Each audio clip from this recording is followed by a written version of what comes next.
Warning: the following content is strictly meant for comedy purposes. Anyone who finds it offensive, well, it's a shonda. Welcome back to a Jewish guy confidently explaining things he has no knowledge about. Let's talk about Christmas. So basically there's this Yid named Jesus, Yeshka, and he's born on Christmas Day, which is a really bad time because then people are combining gifts, you know, they're like, Merry Christmas and also a happy birthday. And once you say Merry Christmas, it really does take away from the happy birthday. What's up, everyone? Welcome to Two Jews and a Gentile. I believe this is episode 4. Wait a second. Is it 4? Ellen, is it 4? We count 0, don't we? Oh, yes. We're integers, whole integers. Whole integers. So that makes it 5. Okay. All right. So episode 5, if you're counting test episode 0. Anywho, I'm your host, Sean. That lovely voice you just heard is my co-host, Ellen. Hello. It's a lovely voice, isn't it? Fantastical. Yay. And oh, look, Scottie's with us. Scottie. So glad that you're back again, Scottie. Thank you. We missed you so much, you big oaf. Yep, love you too. And as you heard at the top of the show, we have another lovely special guest this month. Please welcome Mikey Greenblatt. Hello. Yay. Shalom aleichem shalom. Great to be here. Thank you for having me. You got a little cold? You got a little phlegm? Is that what that? Yeah, that's how I clear it. It's like, it's a Jewish theater warm-up. Whether the weather be cold, it's just... Oh, I love that one. So it clears the sinuses, it clears the throat. We're very phlegmy people. We are. Yes, you are. I think there's been many a time I may have spit on Scottie in person when I was just simply trying to teach him some Hebrew. We're all friends. Right. That's the best way to do it, through osmosis. It was a something about Mary moment, though, and it changed their friendship forever. There you go. Nothing like a little spit to bond us all. Yes. Spit is actually the greatest bond, I believe. It's far better than Gorilla Glue or cement. Jewish spit specifically. October, baby.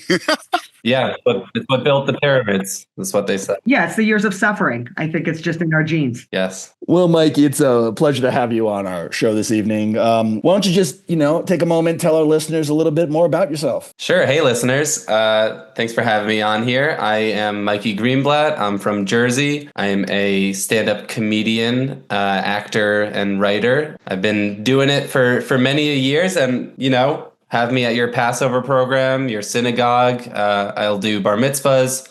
I'll do shivas. I can do a shiva. I'll do all 7 nights if you need me to. And Oh, I know that line dance. Wait, that's the Ed Sheeran song? shiva? I don't know.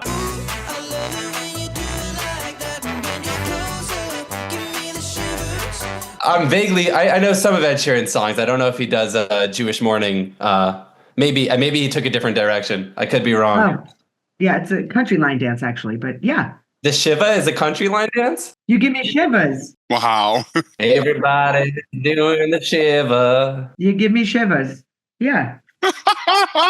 If it truly is a line dance, is it one of those things that you're not able to really learn it in front of a mirror? Oh, very good. You can't look at a mirror. That's a tough thing to learn. No, because you can't see your feet. I mean, except Scottie, because he's 10 feet tall. Yeah. Well, full length mirror, maybe. But yes, cover that mirror up while you're learning the Shiva. Actually, have we ever talked about Shiva? I don't think we have. I mean, yeah, we've talked about a whole lot of things. Not exactly uplifting. No, it's not. Right. I don't know about you three, but, I enjoy a good Shiva for no other reason than the food. All about the food. Of course. There's always a good spread. And also you see people. You see relatives come out of the woodworks. You got nursery school friends who have to stop by, and then there's not having to look at yourself in the mirror for several days also could be a benefit. Yeah. It's a very bittersweet vibe. You're mourning, but you're also like, Donnie, I haven't seen you since camp. What's new? And you're just smearing yourself with a bagel at the same time. Pass the schmear. So you mentioned that you're an actor.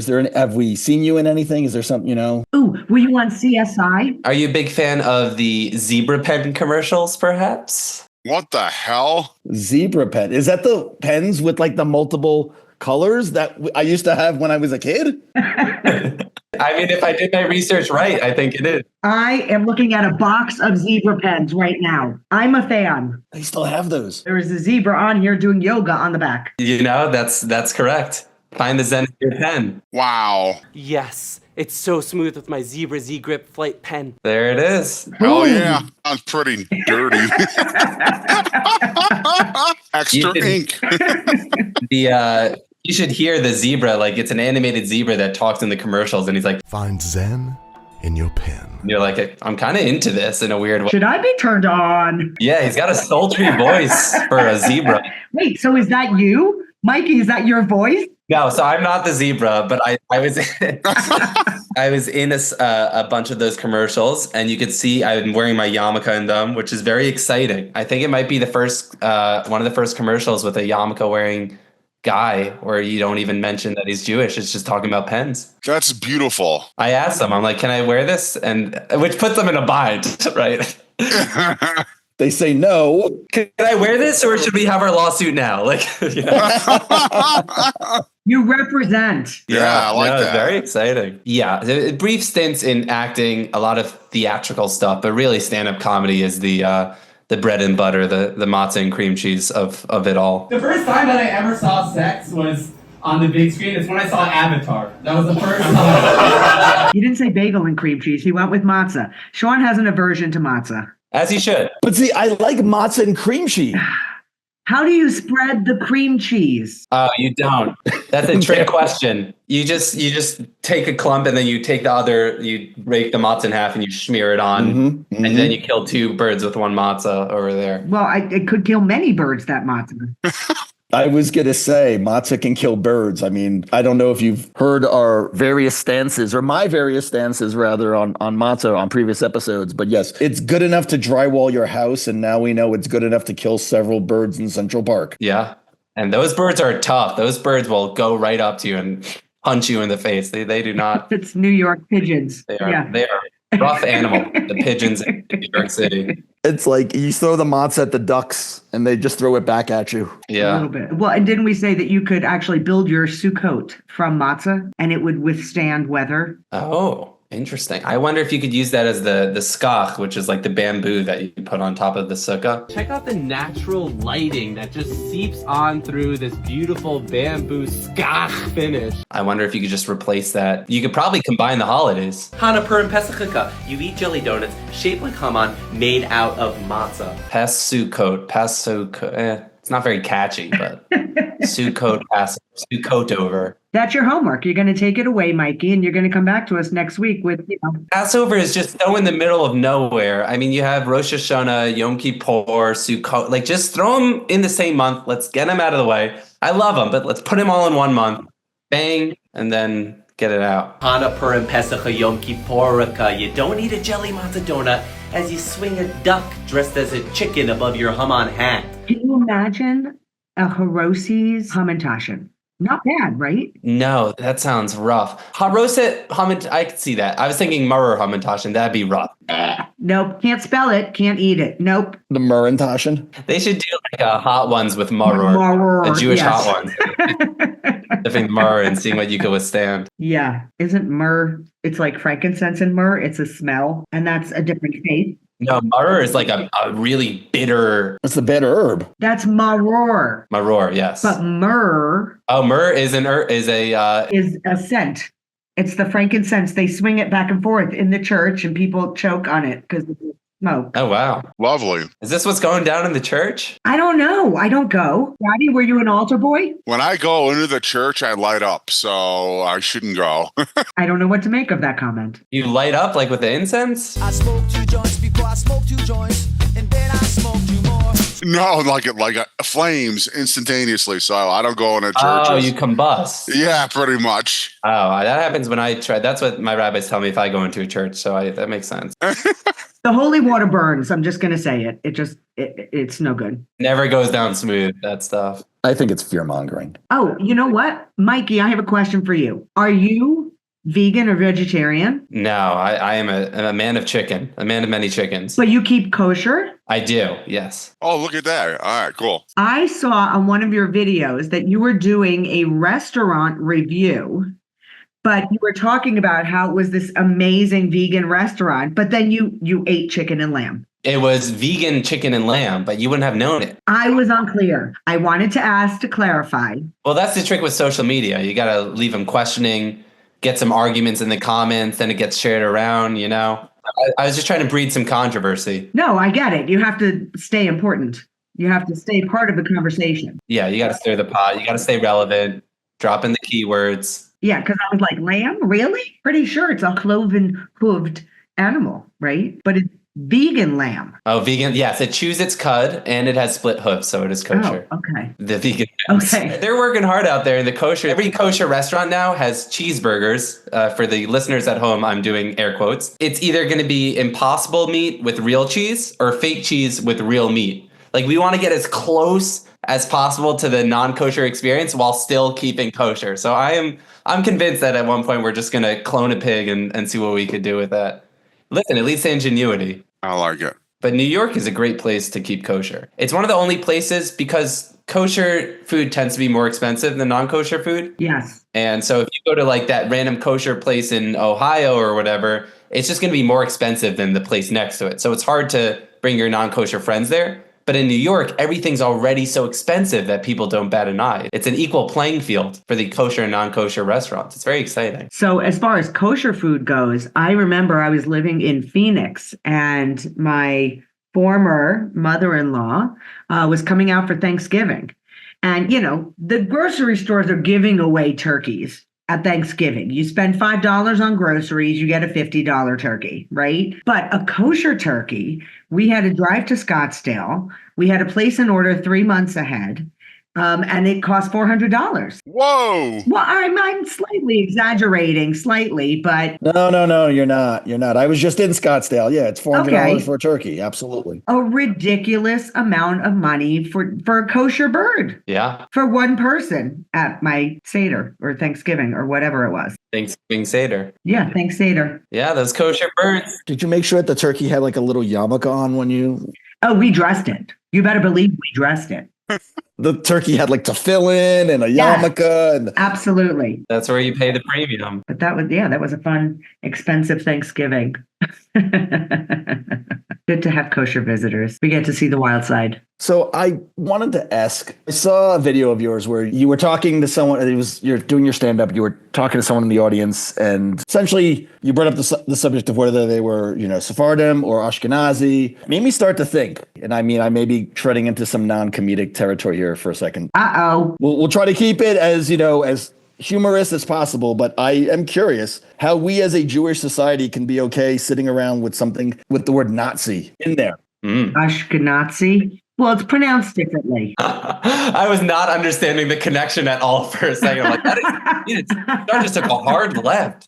He's like, with everything kosher and whatnot, what do you think about, a fascist party, the 1920s? And I'm like, wait, I don't know what yes, I understand now. I did not see that coming. Oh, And frankly, that was not very good. But I mean, it's what came first, the chicken or the egg, the Ashkenazi or the Nazi. I would say that the Ashkenazi came first. They took our name, if anything, maybe there's jealousy there. Right. They just shortened it and made it their own. Yeah. The Ashkenazi, what did it stand for? Like the Nationalist Socialist Party or something? I guess that's what Nazi is in German, is National Socialist. In German, yeah. So maybe the Ashki Nationalist Socialist. It's tricky. It's definitely tricky. And for somebody, if you could explain to us, Mikey, because I feel like you are the biggest Jew amongst us tonight. Yes. A Jew is a Jew, my friend. A Jew is a Jew. Listen, I didn't even know some of the words that you were spouting in your... I was making them up. I was just, again, it was... I thought I was the the only vocal one that warm-ups. did that. But now that I'm in the presence of other Jews, I can't do that because you guys will call me on my shit. But for Scottie and maybe myself, can you explain the difference between Sephardic and Ashkenazi? Yeah, Ashkenazi has to take lactate pills a lot. Oh, okay. Well, now I can identify with one of them. Okay. Ashkenazim we come from Eastern Europe. That's our origins. And then Sparties is more Spain, Africa, Middle East. So Sephardis are tan, is what you're saying. Yeah, Spartani is a good way. Spartani. Okay, There you good. go. That's how I'll remember. Ashkenazis are honkies. Ashkenazis are hunkies. Yeah, I'll take it. So Sephardim, like when you go to Israel, you'll see Black Jews. Ethiopians tend to take on more Sephardi traditional, and then Moroccan Jews, those are more Sephardi. And it's just, it's all the same tradition, but actually a lot of the minhagim or traditions in that sense are very different. Main thing is Sefardis could have fruity pebbles on Passover and sushi. Ooh, what? Yeah, it's called kitniot. They could have certain grains. It's very exciting, and it makes me very jealous. Can I convert, like from Jew to Jew? If you marry a Sephardi, I think you should be good. I wonder if it'll be easier for me to like tan at the beach then too. Yeah, you get a better tan. Yeah. I will say that I am fortunate enough to be 50% Sephardis, 50% Ashkenazi. So yes. With your fair skin, Sean, are you sure? Yeah, okay, maybe 75-25. How about that? Okay. Definitely enjoy a good Syrian Mediterranean meal as much as I enjoy a good borscht. All right. So then if your body could handle both, you are truly a mixed mind. If I eat anything spicy, I can't do it in the bathroom for the next hour. So. Wow, okay. A 99% Ashkenazi Jew over here. There you go. My dad was Ashkenazi, and I never thought to ask, like how he knew that or where it came from, which is funny because my dad's family was far less religious than my mom's family. My maternal grandparents,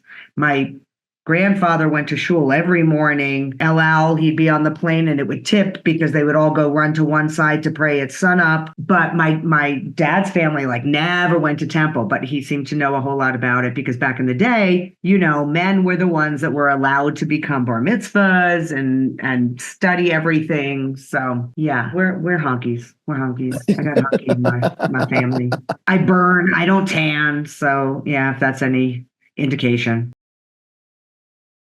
Well, I wanted to actually take a moment here, seeing as Mikey is probably, as you said, one of the most, if not the most Jewish guest. Jewish Jew. You win a prize. First of all, I'm honored. Thank you so much for allowing me to bring my culture onto the Two Jews A Gentile podcast. So thank you. I mean, we all feel like Gentiles in your presence, Mikey. I mean, come on. But I did want to give Scottie the floor for a moment and, see if he had any really pressing questions that he wanted to ask to someone who probably knows more about being Jewish than Ellen or I.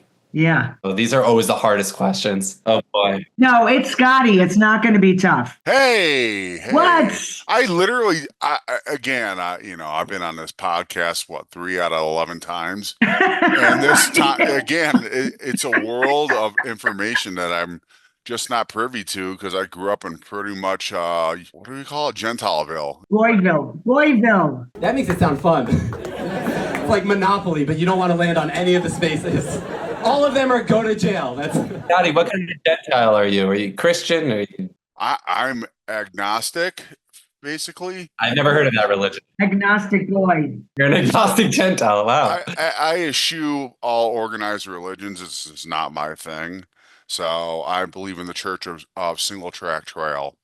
And with that said, every time we do this, the ones that I'm involved with, I learn a ton, and I don't really have any pressing or even any questions off the top of my head. I just love the food culture of the Jews, and it's incredible. So food culture, what? Wow, Scottie, that is the first time that I've ever heard anyone say that ever, and that is. It means a lot. Yeah, man. You think when people talk about the top food, like Korean food or Texas barbecue, I just never really hear Jewish food. So I'm honored. Yeah. That's the first time I've heard that. Thank you. Because you live in the land of Jewish food. Out here in Colorado, it's a little harder to come by. Yeah. We're lucky that we do have a couple of outposts that are legit. I almost went there today, actually. And you didn't tell me. I'm still waiting for the check to come in from the Bagel Deli. Fine establishment, the Bagel Deli.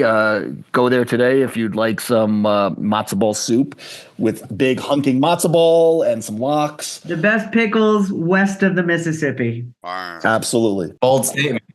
I will definitely tell you, Mikey, if you're ever in Colorado and you're looking for a taste of home, stop by the Bagel Deli. Wow, I just missed you guys. I just had a show in Denver and I was in Boulder. It's a shame. What? Oh, wow. Yeah. You could have been live with us at one of our homes. Yeah, it was. I went to some kosher pizza place and it was a kosher pizza place. And that's all that can be said. That is the review. The pizza was indeed kosher. I'll leave it at that. And how was it? Was it delicious? It was kosher. It was definitely.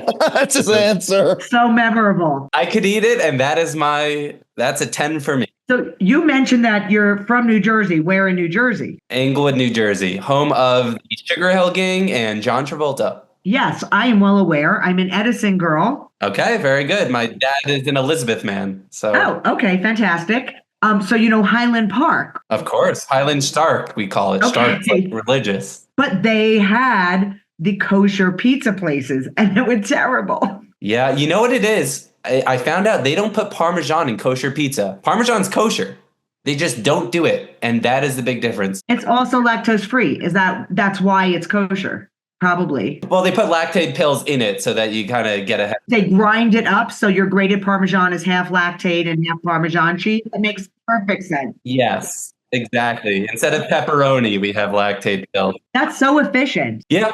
Well, that's the Jewish people. Just sprinkle it on the mozzarella and you're all set. Mm-hmm. Yeah, kosher pizza, not so good. So I grew up, I didn't keep kosher. I didn't keep full kosher. I never had non-kosher meat, but I had non-kosher dairy, which means like I'd take the pepperoni off the pizza. So I'd eat pizza anyway. You still had pepperoni juice on the pizza though. You did. I try not to think about it. Okay. I was a different man. All right. There's a few kosher pizza places that I could say stand up to non-kosher pizza. After having been on the dark side, I can confidently say there's some good kosher pizza that'll hold its own. Yeah, but they're not named Tony's or Joe's. No. They're named Yassi's and Yosef's. That's Yeah, pretty much. Yes. Or Rachel's. Rachel sounds like a tough slice. I had a great mozzarella at Racheli's. That's Yes. It's matzah Rachel. So my grandparents keeping kosher. Once I made an apple pie and I was young and did not realize it had to be a non-dairy sour cream in the apple pie. Oh. And let me tell you, my grandfather devoured a slice and none of us had the heart to tell him. I'm sure he was like, this is the best apple pie I've ever had. We all stood there holding back tears like we can't tell Poppy. We cannot. Wow. He's enjoying it too much. Did he ask for another slice? You know, I think he probably ate half the pie. Oh boy. I think I've done that a few times where I had something. My kosher radar goes off. And I'm like, no, there's dairy. This is too good. There's something's up here. There's some kind of butter.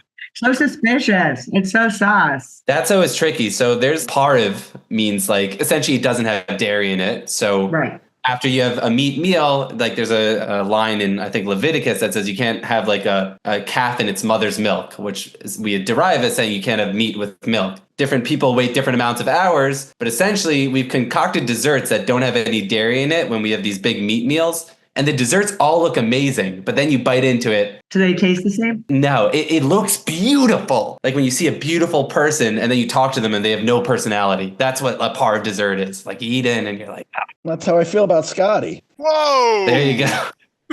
Shots are fired today. Aw. Sorry, you've been MIA, so we have to make up for lost time, Scottie. Of course. Scottie, I'm going to get you some par of desserts. From New York, they're the best. Oh, yeah, it's true. Pricey. Yeah, have you had those Italian cookies where it's like red, yellow, and green sponge cake separated by the chocolate? Well, no, you haven't because they're not kosher. Like the rainbow cookies? Yeah, okay, you call them rainbow cookies? Yeah. No, it sounds like a rainbow cookie to me, available at most Jewish delis. It is. The rainbow cookies are, those are top tier. As far as par of desserts go, yeah, those are great. Yeah, those make it. When I was living in Arizona, we used to do Seder every year with the same family for like 25 years. My kids were babies, like I grew up together, but he had a relative, the guy whose house we were at, the host, he had a relative that lived in New York that actually owned a bakery, a kosher bakery. And he used to ship in. I can't even imagine the cost for that, right? With whatever dry ice to Arizona you have to send in April so things don't melt. But just the best pastries, all kosher for Passover, all delicious. Like that's why we went to Seder at his house every year, honestly, for the dessert. So interesting. When I was in Colorado and when I travel for comedy, my favorite thing to do if there's like a big grocery store is go to the kosher section because the kosher section is like, it's like a caricature of what they think Jews eat. It's like, what do you think Jews eat year round? Matzah. There's always matzah and jarred gefilte fish. And macaroons. And macaroons. And dried macaroons. And you're like, oh, this is exactly what I want in February. I happen to love macaroons. I don't know why the Girl Scouts haven't picked up on that. Honestly, that would be totally a niche market. Oh, hell yeah. Like real macaroons. Samoas are close. I mean, they got the coconut down. Yeah. I don't know. Macaroons, they're tough. They're very dry. Oh, I love macaroons. They used to come in flavors. I don't know if they do flavors anymore. Did you want to change the topic, Sean? Go ahead. No. I wanted to actually ask, where was the supermarket that you went to when you were in Denver? Because we have a neighborhood in Denver that is very, very Jewish. You know, it's probably the only Jewish neighborhood in all of Denver. And so if you went to the supermarket near that neighborhood, you're probably going to get a more robust Jewish section, you know, than if you were to go to a King Soopers anywhere else in the Denver area. Right. Now, this was a place in Boulder, some supermarket in Boulder. Oh, okay. Are there Jews in Boulder? Honestly. My brother's in Boulder, so that's one. Oh, okay. And his wife, so that's two. Well, should we go visit him then? Yeah, sure. Be like, we know Mikey. If we all showed up on his doorstep and said, Mikey told us. You want to be the first to show up at his doorstep saying, we know Mikey, you know, with this niche Jewish fame, it gets around. You got to be careful. Paparazzi's after the family and everything. We're always looking for authentic Seders. So, I mean, it's coming up. Hey, come down to the Greenblatt Seder. We got you. We got a great Seder. Go just till 1, 2 in the morning. Wow. Elijah shows up. Elijah's there. I used to drink the cup for Elijah, the wine. Oh, yeah. Everybody thought Elijah showed up. Nope. It was Ellen. Just the resident drunk. It was Ellen. Yeah, it's close. Just the resident alcoholic. No, kidding. Elijah must be an alcoholic at this point. How many houses does he have to visit? And he's still not like, I haven't had my fill yet, you know? Yeah. Can you imagine his wife just like, Elijah, please don't leave the kids again for Passover. I'm going to cut you off, Elijah. Like, can you just lay off the booze 1 year, please?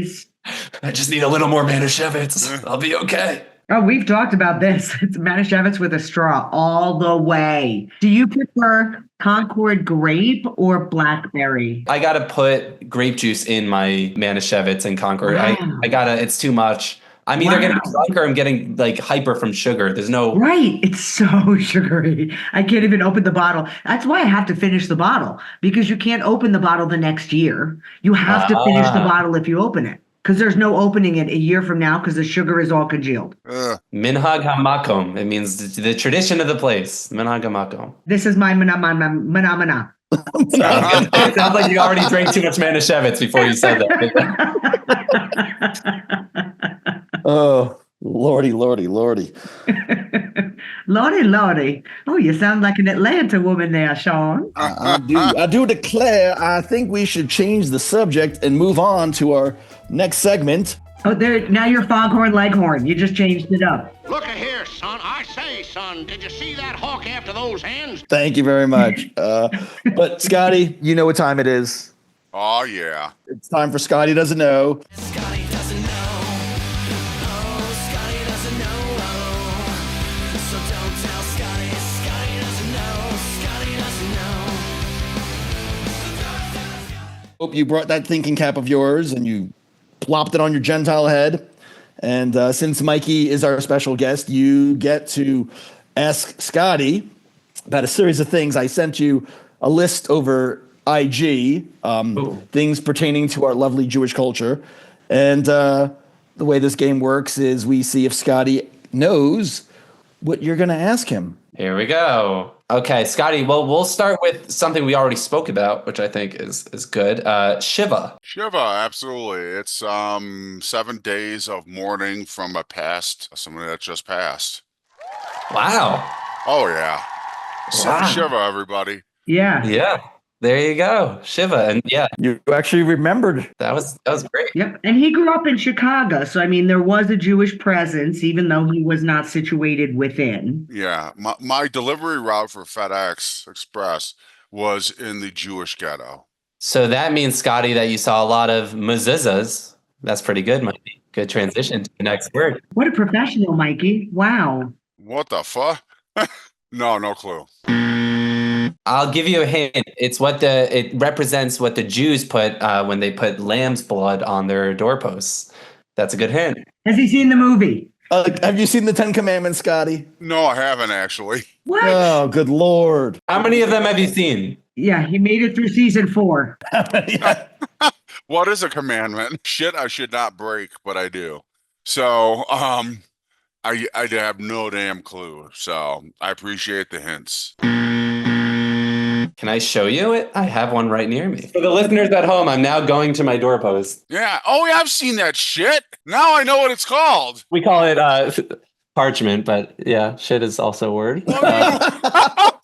Sorry to defame the. Yeah, that's exactly what you did. You defamed. I can put 2 and 2 together. So now, actually, when you're walking around your neighborhood, I know you don't work for FedEx anymore, Scotty, but you'll be able to spot the Jewish homes because most of them are going to have a mezuzah outside. I mean, yeah, I already knew that, but now there's a name associated with it. I should have thought more, but I just thought, oh, there's no way I'm going to know this one. Well, and Mikey, please tell us, because I know that they get tilted. Please tell me which is the correct way to tilt the mezuzah. You're supposed to tilt it into the room, I'm pretty sure. So the top goes towards the interior and the bottom is tilted out to the exterior. Correct. And if you're a Sephardi, then it's just straight up. Boom. Oh, I didn't even know there was a difference. Yeah. So they like it erect, is what you're saying. They like it straight. We're a little more, we're a shower, not a grower, and they're a grower, not a shower. See, I didn't want to be the one to say it because it would be sexist coming from me. And Scotty, if you really want to impress them, you should, you kiss the mezuzah with your hand. That's when right. you enter the house. And if you really want to impress them, just kiss the mezuzah, no hand, just go straight into it. Oh, wow. And they'll respect it. All lips. Yeah. Yeah. All lips. Like while they open the door, they're just making out with their mezuzah. It's not what it looks like. Yeah. That was really difficult during COVID times. No, but even, people like walking into a temple or something, like you tap your Talmud, you tap your prayer book and kiss that. Yeah. You could do it through the book. Many different ways. There's the sitter, the French, a lot of different ways to kiss it. What's the next word? I'm excited. Okay, the next word is also, I guess we've been talking about a lot, kashrut. Yeah, we have. Yeah. Keeping kosher, everybody. That's right. Bang. Absolutely. What about, this one's interesting, Jewish penicillin. Come on. Hold on a second. I'm your Jewish mama. Chicken soup. That's right. Yes, that's it. Yep. We got kugel, which sounds as good as it tastes. Oh, little giveaway. Without raisins. I know it's some sort of food, but when I saw it, I'm like, it's Kegel? No, I'm kidding. But that's different. Very, very different. I know, right? Kegels for kugels? Kegels for kugel, right? Yeah, that sounds like a good workout spot. What a cool fundraiser that might be. Wait a minute. I'm getting ideas. All yours, please. Scotty, do you know what it is? I know it's food. I just don't know specifically. Ashkenazi food, that's for sure. Definitely straight out of the shtetl. It's a noodle casserole made out of potato. If it's potato-based, Ashkenazi. Oh, okay. By definition, Sean. Yes. Sean, you wrote these definitions. You wrote a noodle casserole made of potato. It's a little hypocritical. Well, I stole that off the internet. There's 2 different kinds. I know there are because I had another one. There's noodle kugel and there's potato kugel. Well, I had a noodle kugel. I had one at the bagel deli, and it was with my girlfriend who is not Jewish. And so I order it, and I told her, here, take a bite. And she's like, this thing looks awful. And then she saw that there were raisins on it. And she's like, raisins. What the hell is this thing? She took a bite and she just spit it out. She's like, it truly looks like 50-day-old pasta with no flavor and raisins. And I was like, yes. And it's so delicious. No. Fruit cup, but don't do raisins. Fruit cup in a noodle kugel makes it nice and sweet. Okay. But no raisins. There should never be raisins in it. I hate raisins like that and stuff. Tell the bagel deli. No raisins, and maybe they'll change their recipe. I want to find out how much they're selling each week. I would get a Luxon kugel, which is it's a sweeter kugel. It's got like cinnamon and sugar on top. It's more of a desserty kugel. I like it. Goes down smooth. See, I would have much preferred to have eaten that. Like I said, I was agreeing with her. I was like, this does look like someone took some day-old egg noodles and threw together a casserole, threw some raisins on it. And it has to be egg noodles. Just for our listeners at home, you cannot do this with angel hair. It is egg noodles only. Oh. It's against the Torah. Egg noodle, no penne, no lasagna. No, egg noodles is the only kind of noodles Jews use. Yeah. Oh, and sorry, bow tie. We use bow tie pasta too. Okay. Oh, for kasha varnishkas. We use bow tie pasta. For what? For kasha varnishkas. I don't know if I've heard that word before. I know something you don't know, Mikey. Oh my God, gold star for Alex. You've out-Jewed Mikey. Ding, ding, ding, ding, ding. Da, da, da.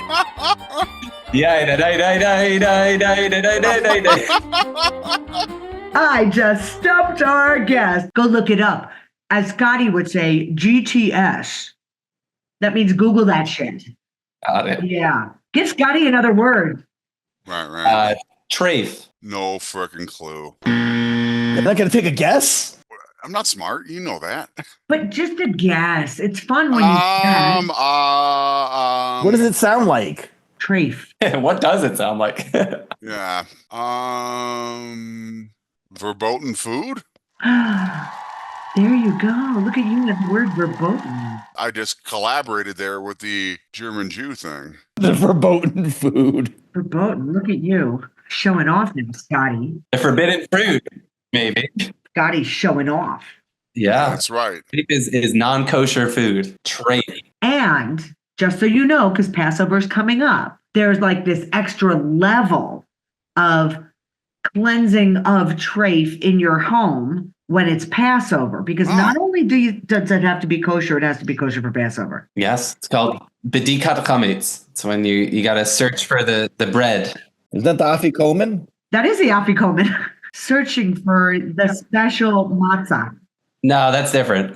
There's bedikat chametz is done right before Passover. Oh. And then afikomen is done during the Seder night. Yes, that's when you go around with like a feather and a little light and you hide pieces of bread to find pieces of bread. Do you live in a crack house? What? A feather and a lighter. I never heard of such a thing. Yeah, you take a spoon, you take a lighter, you put a piece of matzah on there, and Passover flies by. What?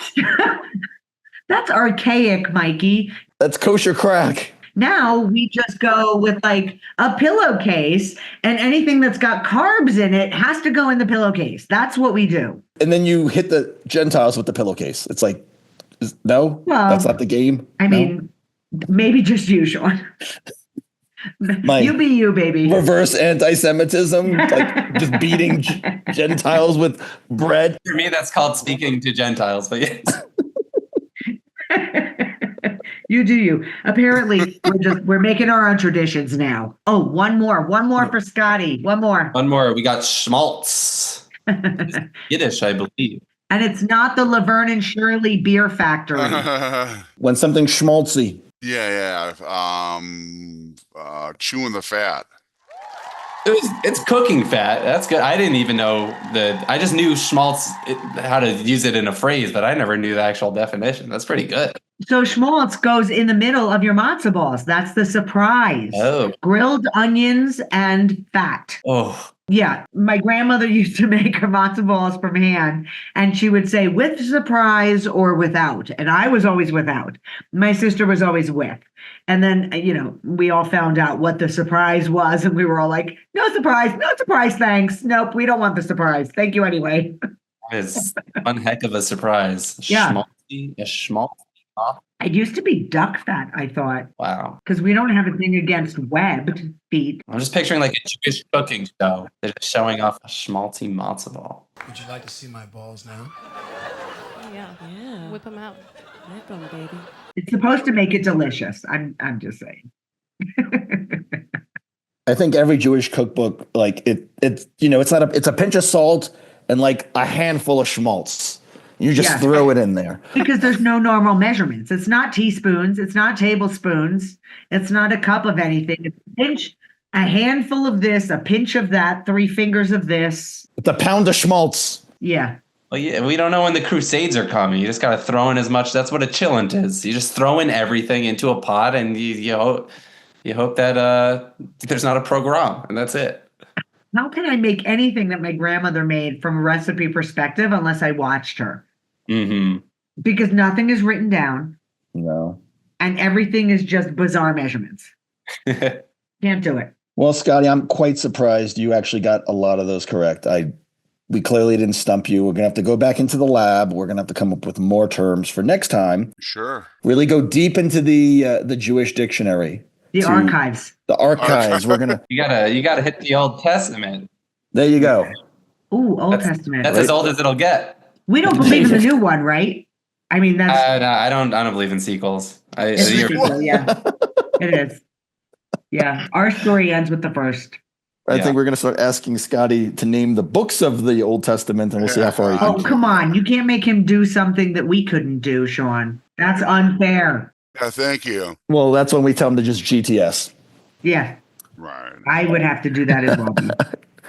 Very Transparency. True. So, Mikey, as we are heading into the final stretch of our show, you mentioned that you were just here in Colorado. I can't believe we missed you live. Are you going to be back in the Rocky Mountain State anytime soon? I don't know about the Rocky. It's always tricky because there's only I'm pretty much on the synagogue circuit at this point. Okay. So as a comedian, you want to hit a place like once a year, maybe. Because then if you come back and the same people see you, you can only come up with so much new material. Although I do a good handful of crowd work. So if you guys organize a show, I'm there. So coming up on the summer, though, you should be doing like summer camps. No, they don't bring you in for that? Doing stand-up comedy for people below the age of 20 it's hard to do airline material and marriage material for a 15-year-old, I gotta say. That's true. Well, I mean, all that says to me is you need new material, but yeah. I don't know. I feel like I've done a handful of shows for like teens. There's nothing worse than getting heckled from someone going through puberty. It's like that is true. Yeah, it's true. A lot of hormones going around in those shows. It's not easy. But what about like on campus Hillels? They should bring you in. Yeah, those are good. So I would love to do, University of Boulder. As long as you're not averse to, people that are high in your audience. Yeah. They'll bring their skateboards. It's cool. I'll just send an email to the JCC of Denver and be like, you need to book Mikey Greenblatt. If they get enough complaints, they'll do it. It's true. You got to spam the JCC of Denver. The Chabad of South Metro Denver. There's one over here. Those Chabad they are everywhere. It's incredible. Yeah. I went for the high holidays. I'm new to Colorado, and I had asked my ultra religious friends here, where should I go? I really wanted to go to Kol Nidra service. Mm-hmm. And they recommended 2 different places, and I chose the more religious one. I didn't realize there would be like a clothesline down the middle separating me from my potential suitors. That's the whole fun of it. You get to really, it's the blind. It's like, what do they look like? All you can hear is their prayers. The whole hole in the sheet thing, I don't subscribe to, Mikey. Yeah. So I think it makes it more hot, but I don't know. I didn't know the tunes to any of their songs. It was a little disappointing. Different tunes. There's some good ones. You got to just go back next year. Yeah. If you keep going back, you'll pick up on them. I got to buy more long skirts and wigs. I don't think they want to see my wigs. No rainbow wig during the Kol Nidre service. My turquoise and pink wigs. Nope. Step in the right direction. I like it. Pink wig. Is that natural? Yeah. Very progressive in the Chabad. Yeah. My platinum bob, I'm there. Platinum shadel. Nope. They all got to be brunette, right? Isn't that like a thing? Oh, I don't know. Shadels are interesting. A shadel is a hair covering that women wear. It's a wig. It's a wig. A wig. What's the difference? It covers your hair. You have to wear it so that like you're less attractive to other people, but still attractive to your husband. It's very confusing. I don't know what the pitch is for a shadel. Yeah, it is confusing. They don't make them in jet black. No. Is there an OnlyFans market, do you think? Oh my gosh. An only shadel? It's just the wig sitting there? I mean, for an entrepreneur. Asking for a friend. Asking for a friend.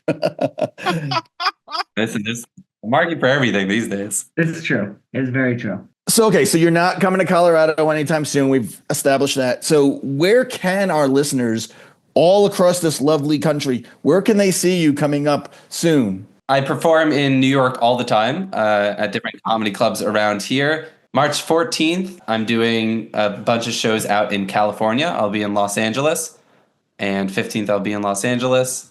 And then I'm trying to get a Passover program, the most coveted of the Jewish stand-up comedian spots. Absolutely. If any of your listeners know anyone, it's like the Tonight Show for Orthodox Jews. It is the big one. You're playing Vegas and Passover. Exactly. It's our Atlantic City. It's our Vegas. Wait, so before Seder or after? It's an all-you-could-eat Passover program. How could you not want it? They have the Seders on the program. What? But it's all fully covered. You wouldn't even know it's Passover on these programs. But do they serve is it unlimited Manischewitz? Unlimited. Wow. Straight from the source. It just feeds itself. Send me an address. They have one in Arizona. Where in Arizona? Shut up. Where in Arizona? I like unlimited Manischewitz. Can I bring my own crazy straw? It says, in fact, yes, you can bring your own crazy straw. It's the Hilton Phoenix Yes. Tapatio. Tapatio. So if you're going there, you need to know how to say it. Tapatio. Yeah, very good. Yeah, so I'm trying to get in on these big ones. See, I think Ellen's like that guy from There Will Be Blood. She's like, I drink your Manischewitz. I drink your Manischewitz. My son's a bar mitzvah boy. This is my son, HW. He's a bar mitzvah boy. Yes, correct. This is my son, Chaim.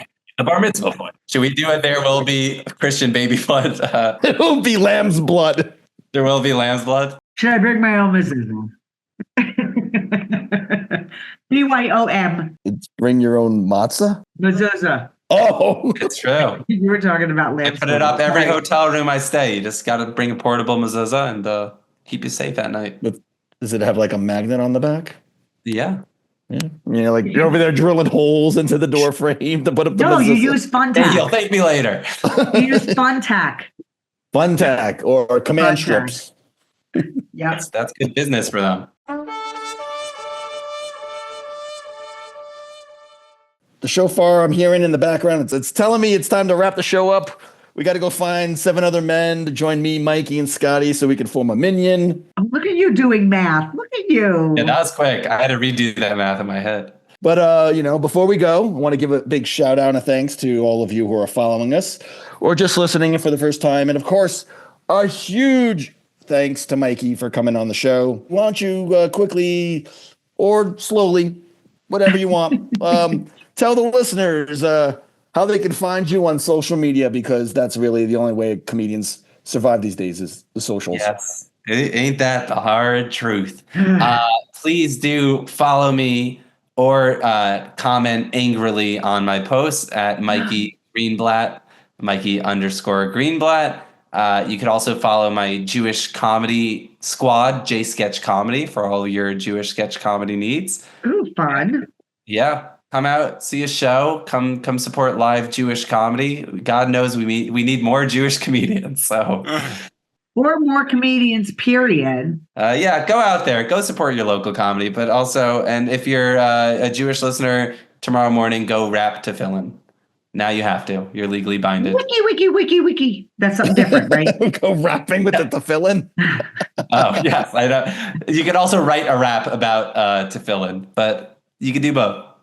Surprised Andy Samberg has not done that yet for like Lonely Island, like a whole skit about rapping tefillin. It's a missed opportunity. I'm sorry. It is. But yes, I definitely recommend everyone who's listening, all 15 of you, follow this man. There's got to be more than that after 5 episodes. There has to be more. I don't think my sister has listened to it yet. I'm just saying.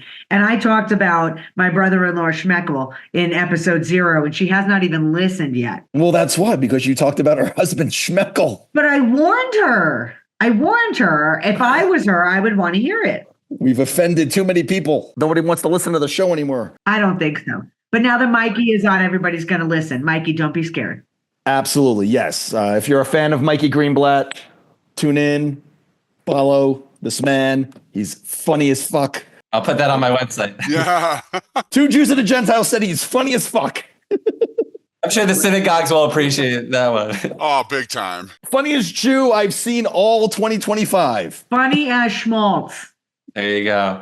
All right. Well, thank you for having me.